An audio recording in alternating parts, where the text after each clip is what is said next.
Hey everybody, and welcome back to our TCL channel. In today's video I'm going to tell you how you can easily fix no sound plays after connecting headphones with your phone with the TCL MoveAudio S200.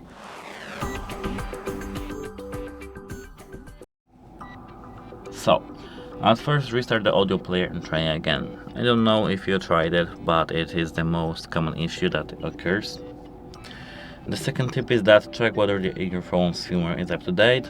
If it isn't, update them to the latest firmware version. Then go to settings and to Bluetooth. Touch next to the earphone's Bluetooth name. Select general settings and enable media audio and call audio. Of course, if it doesn't help you have to do a hard reset of your headphones. It's because they may be lagged or plugged, and the hard reset should be that. And at final, restart your phone or tablet. If it doesn't help you have to contact the device support, it's because your device may be broken. That's it, hope it helps you and goodbye.